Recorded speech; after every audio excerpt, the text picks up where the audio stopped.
Hello everyone, this is your friend CSGD Salucha. Welcoming you all on YouTube channel. क्या हाल चाल है बच्चे आप सबके? उम्मीद करता हूँ सब अच्छे होंगे। तो आज बच्चे हम लोग अपने jurisprudence, interpretation and general laws के एक नए चैप्टर का रिवीजन स्टार्ट करने जा रहे हैं। और आज हम लोग इस पर्टिकुलर वीडियो में special courts and tribunals under companies act 2013 इस पर्टिकुलर चैप्टर के कुछ एग्जामिनेशन के पॉइंट ऑफ व्यू से कुछ पास्ट ईयर क्वेश्चंस और कुछ इंपॉर्टेंट क्वेश्चंस को डिस्कस करेंगे। इस पर्टिकुलर वीडियो में टोटल हम लोग आज 5 क्वेश्चंस को डिस्कस करेंगे जो इसी पर्टिकुलर चैप्टर से रिलेटेड होंगे। तो आइए स्टार्ट करते हैं इस पर्टिकुलर चैप्टर को। कहते हैं छोटा सा चैप्टर है वैसे तो, बट 5 मार्क्स का एक क्वेश्चन तो इस चैप्टर से पूछा ही जाता है। और इस पर्टिकुलर चैप्टर में जो हाईली इंपॉर्टेंट क्वेश्चंस हैं उनको हम लोग यहाँ पे डिस्कस करने जा रहे हैं। तो सबसे पहला क्वेश्चन जैसे आपके सामने देखिए लिखा हुआ बच्चे, what is the difference between a court and a tribunal. सबसे पहला क्वेश्चन आपसे पूछा गया है कि ट्रिब्यूनल और कोर्ट में एक डिफरेंस क्या है। कहते हैं जब हम कोर्ट की बात करते हैं ना तो हमारे दिमाग में एकदम से जुडिशरी आ जाती है। क्या आ जाती है? जुडिशरी। कहते हैं जो कोर्ट है वहाँ पे सिविल केसेस और क्रिमिनल केसेस दोनों ही तरीके के केसेस को डील किया जाता है। कोर्ट में जब कोई केस आता है तो सिविल केसेस के लिए सिविल प्रोसीजर कोड फॉलो किया जाता है और क्रिमिनल केस के लिए क्रिमिनल प्रोसीजर कोड फॉलो किया जाता है। कहते हैं जो ट्रिब्यूनल्स हैं इनको कासी जुडिशियल बॉडीज़ का नाम दिया जाता है। They are not a judicial body but there are some features which are present in a tribunal also of judiciary because of which it is termed as quasi judicial body. और tribunal generally क्या होता है, एक specific law से related cases को deal करने के लिए बनाई जाती है। जैसे कि कंपनी लॉ के मैटर को कंपनीज एक्ट 2013 में जैसे एनसीएलटी फ्रेम की गई, तो कंपनी लॉ से रिलेटेड जितने भी मैटर है या कंपनीज से रिलेटेड जितने भी मैटर हैं वो नेशनल कंपनी लॉ ट्रिब्यूनल में डील किए जाते हैं। जब हम नेशनल कंपनी लॉ ट्रिब्यूनल की बात करते हैं तो एनसीएलटी सिर्फ उन्हीं मैटर्स को डील करता है जो कंपनी लॉ से रिलेटेड है, या आज प्रेजेंट टाइम पे इंसॉल्वेंसी बैंक्रप्सी कोर्ट के मैटर को भी डील करता है क्योंकि उसके रिगार्डिंग भी उसको पावर दी गई है। तो ये जो एनसीएलटी है यहाँ पे और किसी तरीके का सिविल और क्रिमिनल केस डील नहीं किया जाएगा, यहाँ पे सिर्फ वही मैटर डील किए जाएंगे जो कंपनी से रिलेटेड होंगे। तो इसी चीज़ को ध्यान में रखते हुए आइए डिफरेंस को पढ़ते हैं। और सबसे पहले जैसे डिफरेंस में लिखा हुआ है मीनिंग, कहते हैं court refers to a part of legal system which is established to give their decisions on civil and criminal cases. और जब हम कोर्ट की बात करते हैं तो कोर्ट में किसी भी तरीके का सिविल मैटर और किसी भी तरीके का क्रिमिनल मैटर डील हो सकता है अनलेस एंड अनटिल किसी स्पेसिफिक लॉ में कोई अलग से जुडिशियल बॉडी लाइक ट्रिब्यूनल अगर फ्रेम कर दी गई है तो फिर वो पर्टिकुलर मैटर उसी ट्रिब्यूनल में डील होगा। अदरवाइज अगर किसी पर्टिकुलर मैटर के रिगार्डिंग ट्रिब्यूनल नहीं बनी तो वो सारे मैटर्स सिविल और क्रिमिनल केस का जो भी होगा वो कोर्ट में ही डील किया जाएगा।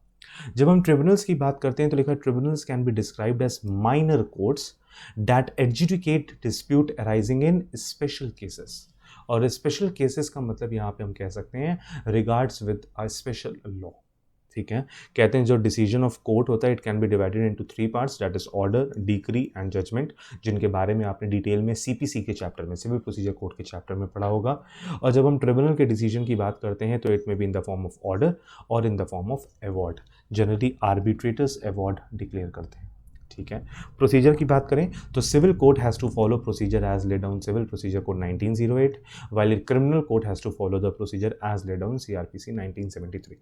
तो अगर सिविल कोर्ट है, अगर सिविल मैटर डील कर रही है तो सीपीसी के प्रोसीजर फॉलो करने पड़ेंगे। अगर क्रिमिनल कोर्ट है, सेशन कोर्ट है और क्रिमिनल मैटर डील कर रही है तो सीआरपीसी के प्रोविजन फॉलो करने पड़ेंगे। लेकिन ट्रिब्यूनल्स में as such it is not required to strictly follow court procedures. कुछ पावर्स जो सिविल कोर्ट के पास होती हैं वो ट्रिब्यूनल्स को दी जाती हैं, बट सारा स्ट्रिक्टली सारे प्रोसीजर्स को फॉलो करने की कोई मैंडेटरी रिक्वायरमेंट ट्रिब्यूनल के ऊपर नहीं होती। सेम इसी तरीके से जो कोर्ट है वहाँ पे पार्टीज़ को रिप्रेजेंट करने के लिए एडवोकेट ही खाली एक ऐसा सुटेबल पर्सन है जो पार्टीज़ को प्रेजेंट कर सकता है। तभी लिखा generally advocate appears on behalf of client before the court. लेकिन जब ट्रिब्यूनल्स की बात करते हैं तो in addition to advocates other professionals like company secretaries, chartered accountants can also appear before tribunal. और ये एक नई लाइन खोल देता है। इससे पहले अगर हम बात करें तो अमालगमेशन, मर्जर के डीमर्जर्स के मैटर जितने भी होते थे कंपनीज एक्ट 1956 में हाई कोर्ट में डील होते थे। और जब हाई कोर्ट की बात आती थी तो वहाँ पे कंपनी सेक्रेटरी, चार्टर्ड अकाउंटेंट का जाना अलाउड नहीं होता था क्योंकि वहाँ पे कंपनी को रिप्रेजेंट करने के लिए एक एडवोकेट ही सुटेबल प्रोफेशनल होता था। जब हाई कोर्ट से पावर्स लेके एनसीएलटी को दे दी गई और आज सारे मर्जर, डीमर्जर, अमालगमेशन के मैटर्स एनसीएलटी से डील होने लग गए तो कंपनी सेक्रेटरीज और चार्टर्ड अकाउंटेंट्स के लिए एक नई फील्ड खुल गई। उनका एक्सपोजर बढ़ गया, उनका स्कोप बढ़ गया। क्यों? क्योंकि आज प्रेजेंट टाइम पे जब एनसीएलटी में ये मैटर्स डील होते हैं तो company secretary can also suitable professional जो अपनी कंपनी को रिप्रेजेंट कर सकता है पहले, लेकिन हाई कोर्ट में ऐसा नहीं होता था। तो इन चीज़ों को ध्यान में रखते हुए हम लोगों ने टोटल 4 तरीके के डिफरेंस पढ़े, difference between a court and a tribunal. उम्मीद करता हूँ मुझे आपको ये पॉइंट समझ में आ गया। Now coming about the next question. Next question आता है, कहते हैं explain the concept of appeal from the orders of the tribunal and what will be it's procedure. और यहाँ पे जब हम ट्रिब्यूनल की बात कर रहे हैं तो इस चैप्टर में ये ट्रिब्यूनल एनसीएलटी है। कौन सी ट्रिब्यूनल है? एनसीएलटी। कहते हैं कि अगर आप अपील करना चाहते हो, मान लो कि आप एनसीएलटी ने, आपका एक पर्टिकुलर मैटर एनसीएलटी में गया और एनसीएलटी के जज ने एक डिसीजन सुनाया, और if you are not satisfied with the decision of the NCLT जज, तो आप क्या करेंगे? आप अगर एनसीएलटी के डिसीजन से सेटिस्फाइड नहीं है तो क्या हम अपर कोर्ट में अपील कर सकते हैं? और अगर अपर कोर्ट में अपील कर सकते हैं तो what will be the upper court? तो कंपनीज एक्ट 2013 में ऐसे बोला गया कि अगर आप एनसीएलटी में मैटर डील करने जा रहे हो और एनसीएलटी के डिसीजन से सेटिस्फाइड नहीं हो तो आप अपील कर सकते हो एनसीएलएटी में। कहाँ अपील कर सकते हो? NCLAT, national company law appellate tribunal. और उसके बाद बोला गया कि अगर आप एनसीएलएटी के डिसीजन से भी सेटिस्फाइड नहीं हो तो आप डायरेक्ट जा सकते हो सुप्रीम कोर्ट। कहाँ जा सकते हो? Supreme court. बीच में हाई कोर्ट नहीं आती, ये बहुत इंपॉर्टेंट पॉइंट है जो आपको ध्यान रखना है। तो सबसे पहली बार मैटर डील होगा एनसीएलटी में, एनसीएलटी के डिसीजन से सेटिस्फाइड नहीं हो, अपील फाइल करिए एनसीएलएटी में, एनसीएलएटी के डिसीजन से भी सेटिस्फाइड नहीं हो तो आप जा सकते हो फाइनली सुप्रीम कोर्ट। और इसी के रिगार्डिंग, प्रोविजन के रिगार्डिंग, इन्हीं के प्रोविजंस के रिगार्डिंग आपसे एक क्वेश्चन पुट अप किया गया।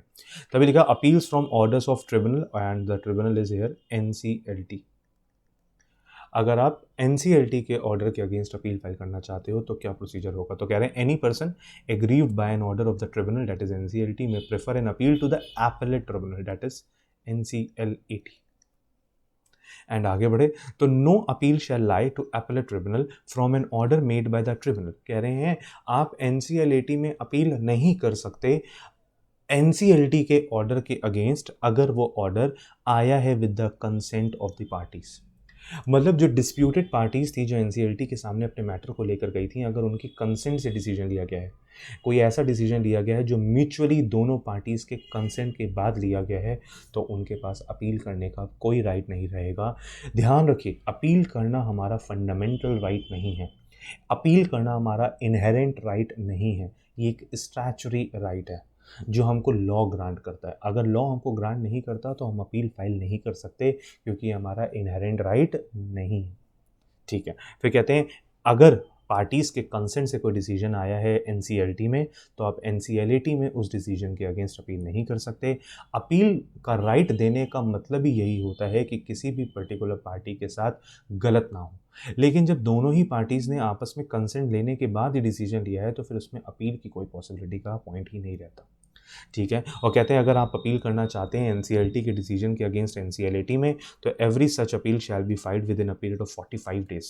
और ये 45 दिन कहाँ से स्टार्ट होंगे? कहते हैं from the date on which a copy of the order of the tribunal is made available to the person aggrieved.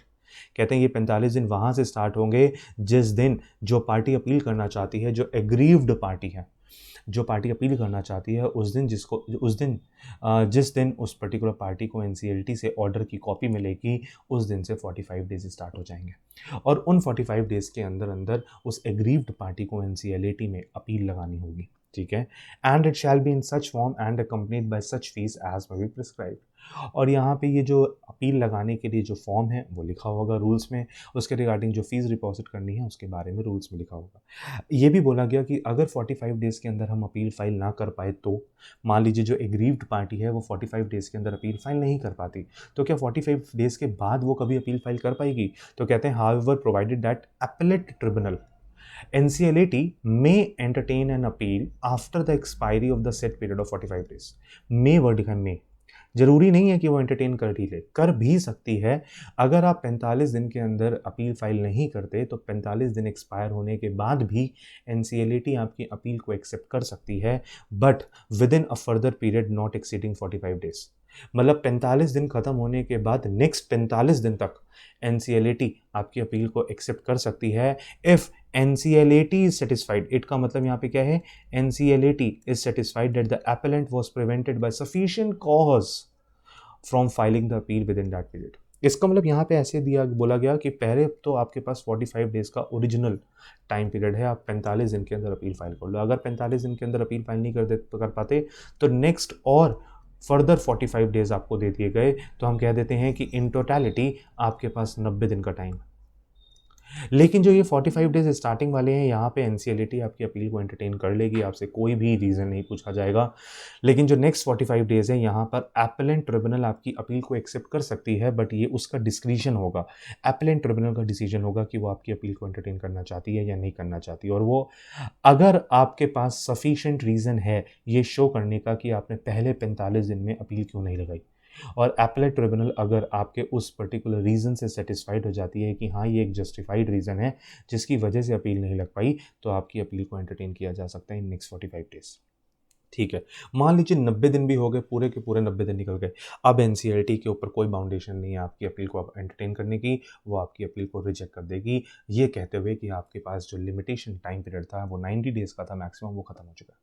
ठीक है, कहते on the receipt of an appeal, कह रहे हैं जब एपेलेंट ट्रिब्यूनल को अपील लगा दी जाएगी, तो appellate tribunal shall after giving the parties to the appeal a reasonable opportunity of being heard pass such orders there on.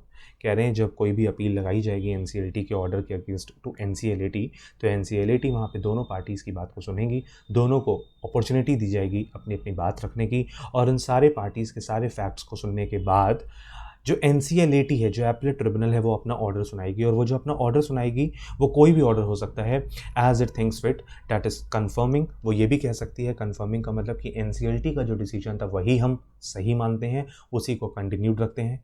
Modifying, या एनसीएलटी ने जो डिसीजन दिया था उसमें कुछ मॉडिफिकेशंस करके नया ऑर्डर पास कर सकती है, और setting aside the order appealed against, या फिर पूरी तरीके से एनसीएलटी के डिसीजन को गलत साबित करते हुए एक नया ऑर्डर पास कर सकती है। तो NCLT is having all the powers, वो डिसीजन को वैसे ही कंटिन्यूड भी रहने दे सकती है, वो डिसीजन के अपोजिट डिसीजन भी सुना सकती है, या उसमें मॉडिफिकेशंस भी कर सकती है। ठीक है, and last, the appellate tribunal shall send a copy of every order made by to the tribunal and the parties to appeal. और एनसीएलटी का जो ऑर्डर आएगा उस ऑर्डर की कॉपी पार्टीज को भी दी जाएंगी, प्लस एनसीएलटी तक भी पहुंचाई जाएगी। ठीक है, कह रहे हैं अगर if you are not satisfied with the decision of NCLT also, अगर आप एपेलेट ट्रिब्यूनल के डिसीजन से भी सेटिस्फाइड नहीं है, तो कहते हैं in that situation you can file an appeal to supreme court. और उसी के रिगार्डिंग नेक्स्ट प्रोविजन लिखा है कि any person aggrieved by an order of the appellate tribunal, that is NCLT, he or she may file or the company may file an appeal to the Supreme Court within 60 days, ऊपर the 45 days, यहाँ पे 60 days from the date of receipt of the order of the appellate tribunal to him on any question of law arising out of such order। लिखा है on any question of law, कह रहे supreme court आप तभी जाओगे जब कोई question of law होगा। दो तरीके के क्वेश्चन होते हैं बच्चे, एक क्वेश्चन ऑफ लॉ और एक क्वेश्चन ऑफ फैक्ट। अगर क्वेश्चन ऑफ फैक्ट है तो सुप्रीम कोर्ट में नहीं जाया जाता, लेकिन अगर क्वेश्चन ऑफ लॉ है, आपको लॉ इंटरप्रेट करने में प्रॉब्लम हो रही है, या आपको लगता है एनसीएलटी और एनसीएलटी ने लॉ की इंटरप्रिटेशन में गड़बड़ कर दी है, तो इन दैट सिचुएशन आप सुप्रीम कोर्ट में अपील फाइल कर सकते हो इन नेक्स्ट 60 डेज। 60 दिन कहाँ से स्टार्ट होंगे? जिस दिन आपको एपेलेट ट्रिब्यूनल के ऑर्डर की कॉपी मिलेगी। ठीक है, क्वेश्चन ये पूछा जाता है क्या हम एनसीएलटी के डिसीजन से सेटिस्फाइड नहीं है डायरेक्ट सुप्रीम कोर्ट चले जाएं? नहीं, ऐसा पॉसिबल नहीं। एनसीएलटी के डिसीजन से सेटिस्फाइड नहीं हो, एनसीएलटी के डिसीजन से भी सेटिस्फाइड नहीं हो, सुप्रीम कोर्ट। लेकिन जब सुप्रीम कोर्ट जाओगे तो क्वेश्चन ऑफ लॉ ध्यान रखना होगा, अगर क्वेश्चन ऑफ लॉ है तो ही आप सुप्रीम कोर्ट जाओगे, अदरवाइज सुप्रीम कोर्ट में अपील फाइल करने का राइट आपके पास नहीं होगा। कहते हैं यहाँ पे भी क्वेश्चन अराइज होता है कि सर अगर 60 दिन के अंदर अंदर हम अपील फाइल नहीं कर पाए तो अगेन एक प्रोवाइजो दिया है, and provided that Supreme Court may if it is satisfied that the appellant was prevented by sufficient cause from filing the appeal within the said period that is 60 days. तो in that situation Supreme Court may allow it to be filed within a further period not exceeding 60 days। तो मतलब यहाँ पे 60 दिन का time originally था, plus 60 days की extension दे दी गई, लेकिन जो ये 60 डेज की एक्सटेंशन है अगेन ऑन सफिशिएंट ग्राउंड। अगर आपके पास सफिशिएंट ग्राउंड नहीं हुआ तो आपकी अपील को एंटरटेन नहीं किया जाएगा। तो कुल मिला के हम ऐसे कह सकते हैं कि एनसीएलटी टू एनसीएलटी जाना है आपने, और एनसीएलटी टू सुप्रीम कोर्ट जाना है आपने। एनसीएलटी में आपके पास 45 डेज प्लस 45 डेज का मैक्सिमम टाइम है, सुप्रीम कोर्ट जाने के लिए 60 डेज प्लस अगेन 60 डेज का टाइम है। और जो ये फर्दर 45 डेज और 60 डेज हैं ये ऑन सफिशिएंट ग्राउंड अगर है तो ही आपको टाइम मिलेगा, अदरवाइज नहीं मिलेगा। तो उम्मीद करता हूँ बच्चे आपको इस क्वेश्चन का आंसर बिल्कुल क्लियर है। ठीक, now coming upon the next important question, explain the concept of lodging of caveat. कहते हैं कैविएट एक पिटीशन है, कहते हैं एक पिटीशन होती है कैविएट पिटीशन।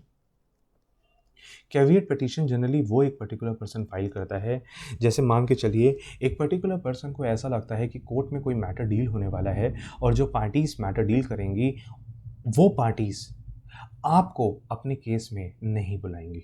मान लीजिए कि ABC और XYZ इनके बीच में कोई केस होने वाला है और PQR लिमिटेड को लगता है कि इस PQR लिमिटेड को इस पर्टिकुलर मैटर, अगर इनके बीच में कोई डिस्प्यूट होता है तो PQR लिमिटेड को इस मैटर में कूदना पड़ेगा। ऐसा PQR को लगता है कि अगर ABC और XYZ के बीच में कोई डिस्प्यूट होता है तो PQR लिमिटेड का भी इंटरेस्ट उसमें इन्वॉल्व हो सकता है।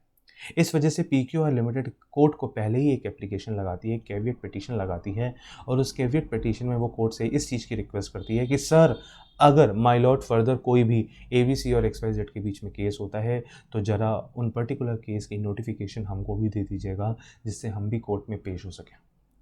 इसका मतलब PQR लिमिटेड यहाँ पे ये चाहती है कि अगर ABC और XYZ लिमिटेड में कोई केस होता है तो उस केस के बारे में PQR लिमिटेड को भी नोटिफाई किया जाए, जिससे कि PQR लिमिटेड उस पर्टिकुलर केस में प्रेजेंट हो सके, और अगर कोई ऐसा मैटर डिस्कस हो रहा होगा जिसमें PQR लिमिटेड का इंटरेस्ट इन्वॉल्व होगा तो PQR लिमिटेड अपना क्वेरी रेज कर सके।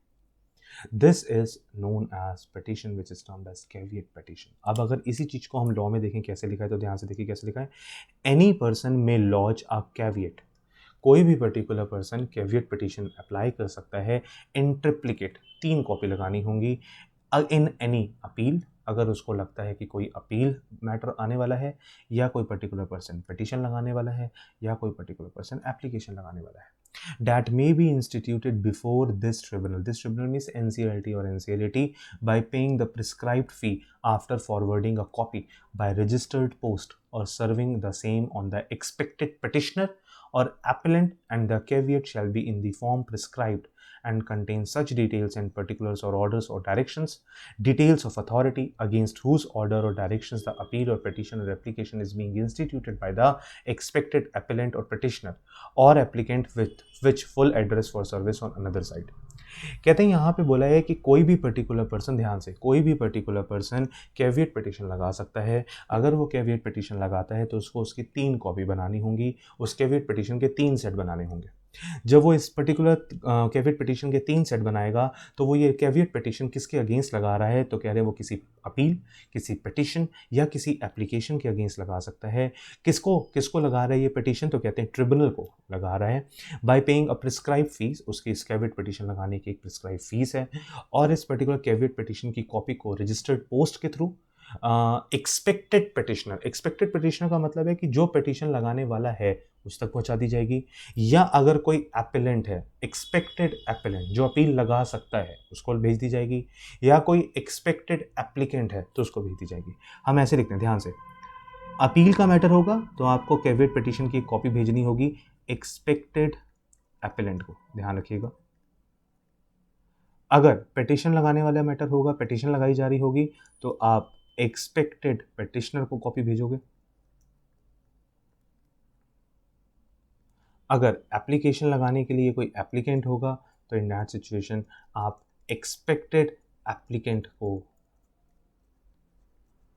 ये कैविएट पिटीशन की कॉपी भेजोगे। तो कुल मिला के सिचुएशन यहाँ पे ऐसी है कि अगर मान लीजिए कि हमको ऐसा लगता है कि ABC लिमिटेड अपील फाइल करेगी अगेंस्ट XYZ लिमिटेड इन NCLAT, ऐसा हमको लगता है कि ABC लिमिटेड अपील का मैटर लेके जाएगी और अपील फाइल करेगी XYZ लिमिटेड के अगेंस्ट NCLAT की डिसीजन के अगेंस्ट। तो PQR लिमिटेड यहाँ पर एक्सपेक्टेड एपेलेंट मतलब ABC लिमिटेड को कैविएट पिटीशन की कॉपी भेजेगा, साथ ही साथ NCLAT को भी कैविएट पिटीशन की कॉपी भेजेगा, और वो क्या बोलेगा कि NCLAT एंड ABC, अगर NCLAT अगर आपके पास ABC इस पर्टिकुलर मैटर में किसी भी तरीके की अपील लगाता है तो through this caveat petition PQR limited request कर रहा है कि उसको भी इस पर्टिकुलर मैटर में अलाउ किया जाए, उस PQR लिमिटेड को भी इस पर्टिकुलर मैटर की सारी इंफॉर्मेशन दी जाए, जिससे कि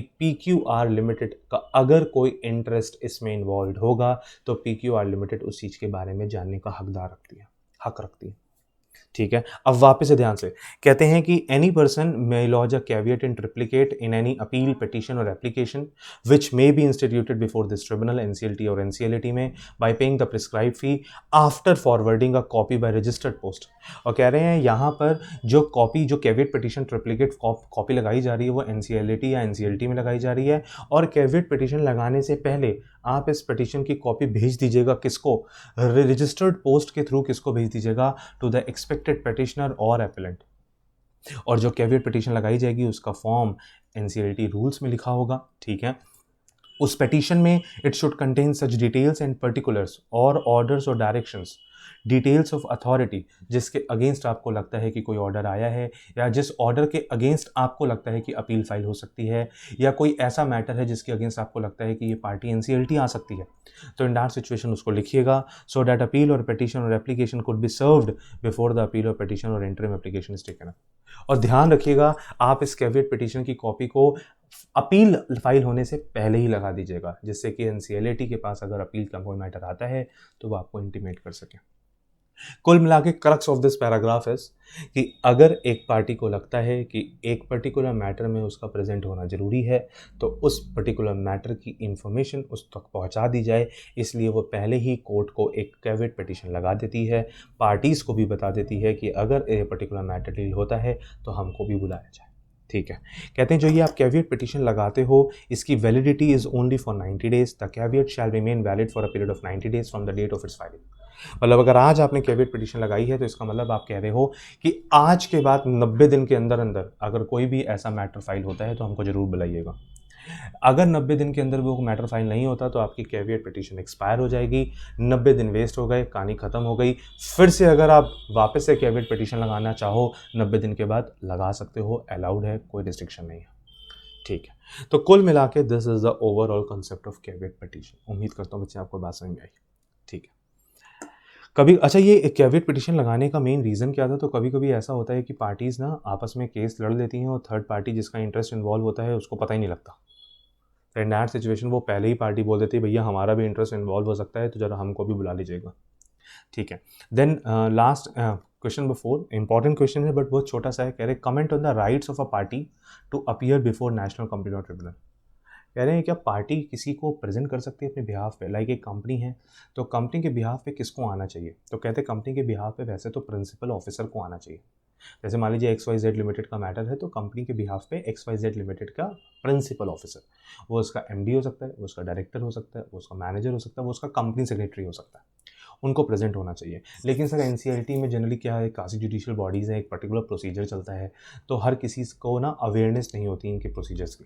तो क्या हम एडवोकेट को ले जा सकते हैं? हाँ ले जा सकते हैं। क्या हम कंपनी सेक्रेटरी को ले जा सकते हैं, प्रैक्टिसिंग कंपनी सेक्रेटरी को जो हमारा एम्प्लॉय नहीं है बट हमने अपने कंपनी को रिप्रेजेंट करने के लिए प्रैक्टिसिंग कंपनी सेक्रेटरी को खड़ा कर दिया, अलाउड अलाउड। क्या हम चार्टर्ड अकाउंटेंट को ले जा सकते हैं? Yes allowed. तभी यहाँ पे लिखा हुआ है a party to any proceeding or appeal before the tribunal or appellate tribunal. कह रहे जो पार्टी है जो प्रोसीड कर रही है एनसीएलटी के सामने या फिर अपील है कोई एपलेट ट्रिब्यूनल के सामने, as the case may be may either appear in person, वो खुद प्रेजेंट होना चाहे तो खुद प्रेजेंट हो सकती है अगर नेचुरल पर्सन है, और authorise one or more chartered accountants or company secretaries or cost accountants or legal practitioners or any other present person to present his case before the tribunal or appellate tribunal as the case may be. और यही advantage है NCLT और NCLT का, या हम कह सकते हैं यही एडवांटेज है ट्रिब्यूनल्स का, क्योंकि यहाँ पर सिर्फ एडवोकेट्स को नहीं बोला जाता है कि आप मैटर प्रेजेंट करोगे। कोर्ट होती तो सिर्फ एडवोकेट ही मैटर प्रेजेंट कर सकता था, यहाँ एडवोकेट भी हैं, कंपनी सेक्रेटरीज भी हैं, चार्टर्ड अकाउंटेंट्स भी हैं, कॉस्ट अकाउंटेंट्स भी हैं, या इसके अलावा अगर कंपनी को लगता है कि कंपनी के बिहाफ पे कोई और पर्टिकुलर पर्सन प्रेजेंट हो सकता है जिसको कंपनी की पूरी नॉलेज है और वो मैटर डील भी कर ले जाएगा तो वो प्रेजेंट हो सकता है। तो this is the answer of this particular question and this is the important question क्योंकि ये हमारे प्रैक्टिकल लाइफ में स्कोप को बढ़ाता है, ठीक है। Now coming upon the last question of this particular video, आज की वीडियो का ये लास्ट क्वेश्चन है, इस पर्टिकुलर चैप्टर का ये लास्ट क्वेश्चन है which is a very very important question, highly important question. State which types of offences are triable by special court. कहते हैं कंपनीज एक्ट 2013 में स्पेशल कोर्ट इंट्रोड्यूस की गई हैं to deal with a particular matter. कहते हैं special courts design की गई हैं under companies act under section 435, और ये section 435 of the companies act deals with this special courts, और ये स्पेशल कोर्ट बनाई गई हैं कुछ स्पेशल मैटर्स को डील करने के लिए। अब ध्यान से पढ़िएगा, सबसे पहले सेक्शन 435 कहता क्या है। ध्यान से देखना बच्चे, and this section you need to learn, आपको ये सेक्शन लर्न करना पड़ेगा। सेक्शन 435, ध्यान से देखिए क्या कहता है। कहते हैं section 435 states that central government may for the purpose of providing speedy trial of offences, कह रहे हैं अगर सेंट्रल गवर्नमेंट चाहे तो कंपनी लॉ से रिलेटेड अगर कोई ऑफेंस है और उस ऑफेंस को जल्दी से जल्दी खत्म करना है, और वो ऑफेंस ऐसा है which is punishable under this act with imprisonment of 2 years or मोर, कह रहे हैं अगर सेंट्रल गवर्नमेंट को लगता है तो सेंट्रल गवर्नमेंट एक ऐसी स्पेशल कोड डिज़ाइन कर सकती है जो उन ऑफेंसेस को डील करेगी जो ऑफेंसेस कंपनीज एक्ट में प्रिस्क्राइब्ड हैं, और वो ऑफेंसेस में इम्प्रिजमेंट जो है वो 2 साल या 2 साल से ज़्यादा की है, तो उन पर्टिकुलर मैटर को स्पेशल कोर्ट से डील किया जा सकता है। और ये स्पेशल कोर्ट सिर्फ इन्हीं पर्टिकुलर मैटर्स के लिए डिज़ाइन की जा रही है जिससे कि जल्दी से जल्दी इन पर्टिकुलर मैटर्स को रिजॉल्व किया जा सके। तो इसका मतलब हम ऐसे कह दें कि ये क्रिमिनल नेचर के मैटर्स हैं क्योंकि यहाँ पे इम्प्रिजमेंट है, और इम्प्रिजमेंट है 2 साल या 2 साल से ज़्यादा। अगर 2 साल से कम की है तो स्पेशल कोर्ट ये मैटर डील नहीं करेगा। अगर एक पर्टिकुलर ऑफेंस ऐसा है जिसमें जेल लिखी हुई है सिर्फ 1 साल की, तो स्पेशल कोर्ट वो मैटर डील नहीं करेगा। लेकिन अगर कोई ऑफेंस ऐसा है जिसमें इम्प्रिजमेंट लिखी है 2 साल या 2 साल से ज़्यादा की, तो फिर स्पेशल कोर्ट के एम्बिट में आ जाएगी, उसके जुरिस्डिक्शन में आ जाएगी, और ये मैटर अब सुप्रीम कोर्ट में किसी और कोर्ट में ना जाकर के स्पेशल कोर्ट में डील किया जाएगा। तभी तो यहाँ पे लिखा है सेक्शन 435 कह रही है क्या, सेक्शन 435 पावर दे रहा है दैट सेंट्रल गवर्नमेंट में for the purpose of providing a speedy trial of offences punishable under this act. Which act? Under this act. This act means Companies Act 2013. With imprisonment of 2 years or more by notification, establish or designate as many special court as may be necessary. तो इसका मतलब section 435 sub section 1 central government को power दे रहा है कि अगर वो companies act से रिलेटेड ऐसे ऑफेंसेस को जल्दी से जल्दी वाइंड अप करना चाहती है जिन पर्टिकुलर ऑफेंसेस में इम्प्रिजमेंट 2 साल या 2 साल से ज़्यादा की है, तो in that situation central government अगर चाहे तो कुछ कोर्ट्स डिज़ाइन कर सकती हैं या कुछ एग्जिस्टिंग कोर्ट को स्पेशल कोर्ट का दर्जा दे सकती हैं जो इन पर्टिकुलर मैटर्स को डील करेंगे। सबसे बड़ा क्वेश्चन आपसे ये पूछा जा सकता है कि स्पेशल कोर्ट कौन से मैटर डील करती है, तो आप बोलोगे ऐसे offences which are punishable with imprisonment of 2 years or more under companies act, वो पर्टिकुलर मैटर यहाँ पे डील किए जाएंगे बाय दिस स्पेशल कोर्ट। ठीक है, आगे देखते हैं। क्या लिखा है, provided that all other offences shall be tried as the case may be by a metropolitan magistrate of a judicial magistrate of first class having jurisdiction to try any offense under this act or under any previous company law। कह रहे हैं इसके अलावा अगर कोई offence हुआ, all other offences, कह रहे हैं अगर इसके अलावा जैसे 2 साल या 2 साल से ज्यादा वाला कोई ऑफेंस हुआ तो कहते हैं ऐसा अगर कोई ऑफेंस होगा तो फिर वो metropolitan magistrate, judicial magistrate of first class वो उसको डील करेंगे जैसे पहले डील करते आ रहे थे। ठीक है, और या कंपनीज एक्ट में अगर उनके रिगार्डिंग कोई प्रोविजन दिया होगा तो वो, मतलब ये पर्टिकुलर ये कहना चाहते हैं, ये प्रोवाइजो ये कहना चाहता है कि अगर 2 साल या 2 साल से ज़्यादा वाली कोई मैटर होगा तो स्पेशल कोर्ट, उससे कम वाला मैटर होगा तो जो जैसे पहले चलता आ रहा था वैसे ही चलता रहेगा। ठीक है, आगे बढ़ते हैं। कहते हैं subsection 2 of section 435 states that a special court shell consist of. Sir जो ये स्पेशल कोर्ट बनाई जाएगी इसमें कौन होगा, तो कहते हैं it shall consist of a single जज who shall be appointed by the central government with the concurrence of the chief justice of the High court with in whose jurisdiction the जज to be appointed is working. इसका मतलब यहाँ पे ऐसे बोला जा रहा है कि सेंट्रल गवर्नमेंट यहाँ पे स्पेशल कोर्ट में एक पर्टिकुलर पर्सन को अपॉइंट करेंगी जो जज होगा, और वो पर्टिकुलर पर्सन जो यहाँ पे अपॉइंट किया जाएगा इन दिस स्पेशल कोर्ट, वो किसके साथ कंसल्टेशन करने के बाद अपॉइंट किया जाएगा, हर हाई कोर्ट के चीफ जस्टिस के कंसल्टेशन के बाद स्पेशल कोर्ट का एक जज अपॉइंट किया जाएगा। और वो पर्टिकुलर जैसे मान लीजिए जैसे हम ऐसे बोलते हैं कि यूपी में या दिल्ली में अगर स्पेशल कोर्ट बनानी है तो दिल्ली हाई कोर्ट के जो चीफ जस्टिस होंगे उनके साथ कंसल्टेशन के साथ उस पर्टिकुलर दिल्ली जुरिसडिक्शन के लिए एक स्पेशल कोर्ट अगर बनाई जा रही है तो दिल्ली हाई कोर्ट के चीफ जस्टिस के साथ कंसल्ट करने के बाद उस स्पेशल कोर्ट के जज को डिजिग्नेट किया जाएगा। सबसेक्शन 3 कहता है कि जो भी यहाँ पर स्पेशल कोर्ट का जज डेजिग्नेट होगा, subsection 3 state that a person shall not be qualified for appointment as a जज of a special court unless he is immediately before such appointment. कह रहे हैं कोई भी पर्टिकुलर पर्सन इस स्पेशल कोर्ट का जज नहीं बनने लायक है अगर इस स्पेशल कोर्ट में उसकी अपॉइंटमेंट होने से पहले वो ऑफिस होल्ड ना करता हो, holding office of a session जज और एन एडिशनल सेशन जज। तो कुल मिला के सबसेक्शन 3 ऐसा कहना चाहता है कि वही पर्टिकुलर पर्सन यहाँ पे जज बनेंगे स्पेशल कोर्ट के जो पहले से ही कौन है, उन्होंने ऑफिस होल्ड किया हुआ ऑफ अ सेशन जज और एडिशनल सेशन जज। अगर हम ऐसे कह सकते हैं जो पर्टिकुलर जजेस एग्जिस्टिंग टाइम पर सेशन जज या एडिशनल सेशन जज हैं वही इस स्पेशल कोर्ट के जज बन सकते हैं। Central government in consultation with chief justice of the High court of the particular area decide करेगी कि कौन से सेशन जज या एडिशनल सेशन जज को स्पेशल कोर्ट का जज बनाना है। तो इनकी एक मिनिमम क्वालिफिकेशन डाल दी गई है कि To become a judge of a special court, you need to hold at least the office of session judge or an additional session judge. तो ये तो बात हो गई स्पेशल कोर्ट के रिगार्डिंग। अब आगे बढ़ते हैं और कहते हैं सेक्शन 436 क्या कहता है। सेक्शन 436 कहता है offences tribal bye special court, और ये सेक्शन 435 का रेफरेंस देता था, इसी वजह से हम लोगों ने पढ़ा। तभी देखो क्या लिखा है, not with standing anything contained in CrPC 1973। कहते हैं सीआरपीसी 1973 में जो कुछ भी लिखा हो सब भूल जाइए, हमको उससे कोई मतलब नहीं है। All offences specified under section 435 sub section 1, ऊपर पढ़कर आए कौन से ऑफेंसेस थे, वो ऑफेंसेस जहां पे इंप्रिजमेंट थी 2 साल या 2 साल से ज्यादा की, और वो ऑफेंसेस कंपनीज एक्ट के ऑफेंसेस थे। ठीक है, they shall be triable only by special court established for the area in which the registered office of the company in relation to which the offence is committed. कह रहे कौन से area की special court matter deal करेगी, तो कहते हैं जिस कंपनी के रिगार्डिंग वो ऑफेंस है, उस कंपनी का रजिस्टर्ड ऑफिस जहां पे है, उस एरिया में जो स्पेशल कोर्ट होगी वो उस पर्टिकुलर मैटर को डील करे। और अगर उस एरिया में एक से ज्यादा स्पेशल कोर्ट हैं तो कोई भी स्पेशल कोर्ट उस मैटर को डील कर सकती है। तभी लिखा in which the registered office of the company in relation to which the offence is committed और where there are more special courts than one, तो for such area by such one of them as may be specified in this behalf by the High Court concerned. तो यहाँ पर हर एक particular special court की jurisdiction होगी, और उस हर एक पर्टिकुलर जुरिस्डिक्शन में जिस भी कंपनी का रजिस्टर्ड ऑफिस आता होगा उस पर्टिकुलर कंपनी का मैटर स्पेशल कोर्ट डील करेगी।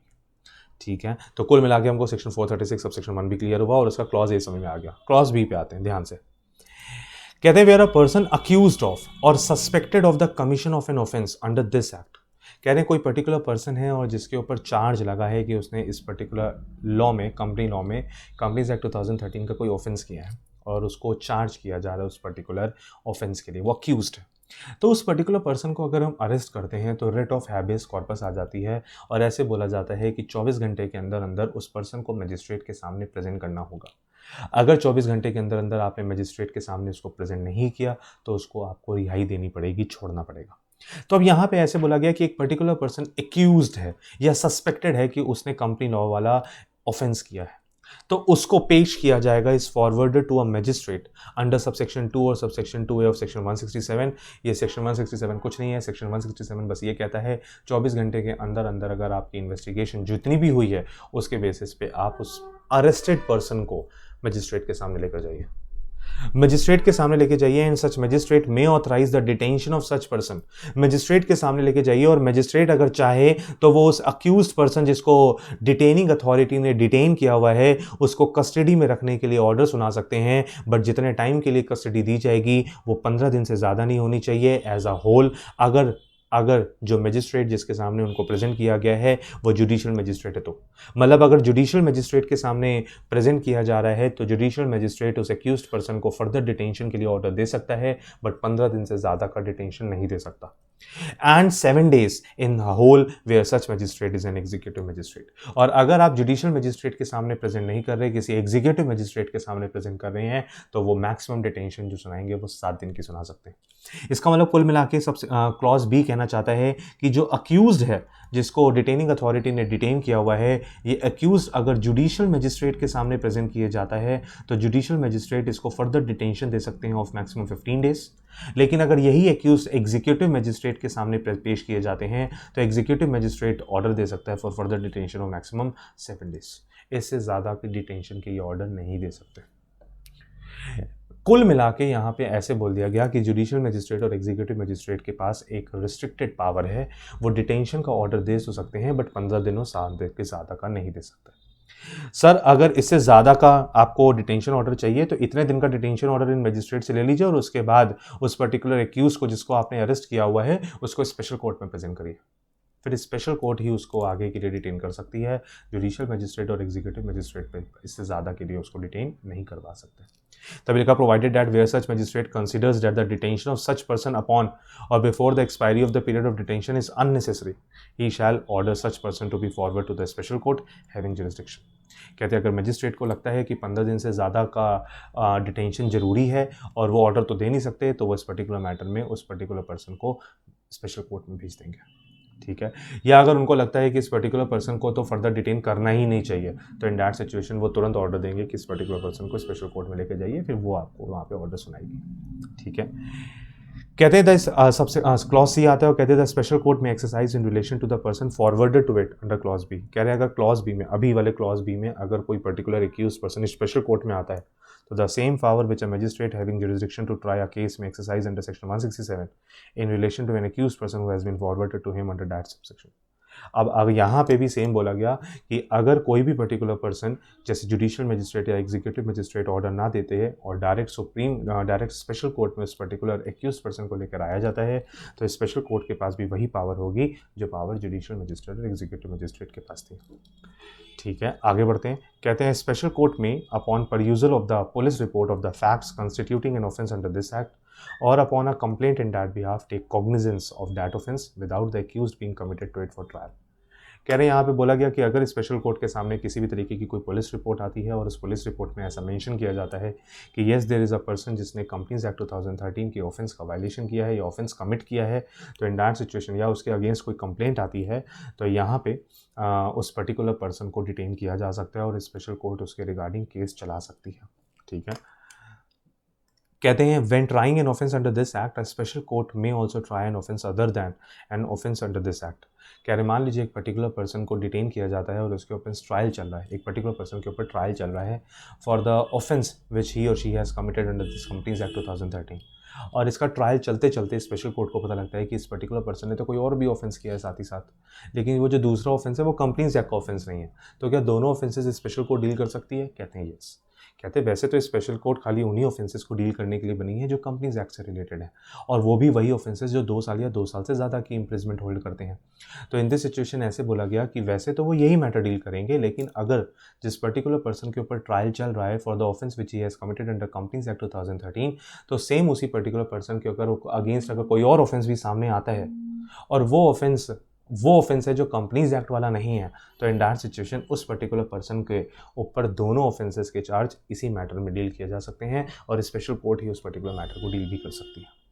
ठीक है, और लास्ट में आए तो लास्ट में कहते हैं notwithstanding anything contained in CRPC the special court may try a particular suit in a summary way.